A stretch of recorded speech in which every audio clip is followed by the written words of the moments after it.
সুপ্রিয় মৎস্যচাষী ও দূতকম আসসালামু আলাইকুম দেশ দেশের বাইরে থেকে যে যেখানে বসে আজকে আমার উন্নত মানের দেশি গুলশা মাছের পোনার ভিডিও দেখতেছেন।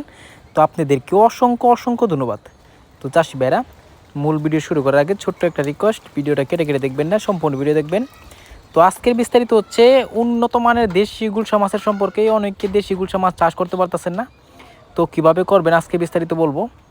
তো এই যে মাছটা দেখতে পারতেছেন, এই মাছটা হচ্ছে আপনার 2000 থেকে 1500 লাইনের। তো আপনারা চাইলে এই মাছটা অ্যাভেলেবেল রয়েছে আমাদের কাছে। তো এই মাছটা যদি চাষ করেন, অবশ্য আপনারা কিছু নিয়মকানুন আছে অনেকে আমরা জানি না। অবশ্যই এই মাছটা যদি চাষ করেন, ভালো করে পুকুর প্রস্তুতি করতে হবে প্রথমত। দ্বিতীয়ত আপনারা নিয়ম মতন খাবার দিতে হবে। তৃতীয়ত আপনি দেখা যাচ্ছে আপনার পুকুরে যদি কোনো আবর্জনা থাকে এগুলো একটু পরিষ্কার করে নেবেন।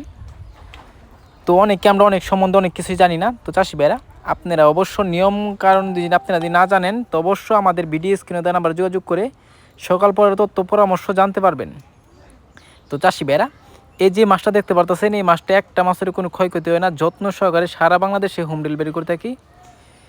তো এই মাছটা যদি চাষ করেন, অবশ্য 2 থেকে 2.5 মাস অর্থাৎ 3 মাসে আপনি বড় করতে পারবেন। অনেকে চিন্তা করেন যে 3 থেকে 3.5 মাসে কীভাবে মাছটা বড় করব। অবশ্য আপনারা এই যে নিয়মটা বললাম, এই নিয়ম অনুযায়ী আপনারা যদি চলেন, অবশ্য আপনারা 2 থেকে 2.5 মাস অর্থাৎ 3 মাসে আপনারা বাজার করতে পারবেন। তো চাষি ভাইরা, এই যে মাছটা দেখতে পারতেছেন, এই মাছটা চাষ যদি করেন, তো অবশ্য আপনারা মিক্স চাষও করতে পারবেন, আপনারা চাইলেও একভাবে করতে হবেন। এই মাছটা আপনারা যদি ছাড়েন, তো অবশ্য কোনো নার্সিং করতে হবে না, সরাসরি পুকুরে দিয়ে দিতে পারবেন। তো চাষি ভাইরা, এই মাছটা বিক্রি করতে চান, তাহলে আমাদের ভিডিও স্ক্রিনে নাম্বার যোগাযোগ করে সকল মাছের পোনা বিক্রি করতে পারবেন। তো চাষি ভাইরা, আমার চ্যানেল দিয়ে নতুন হয়ে থাকেন, অবশ্য নিত্য নতুন ভিডিওতে চ্যানেলে সাবস্ক্রাইব দিবেন পরবর্তী ভিডিও দেখার জন্য।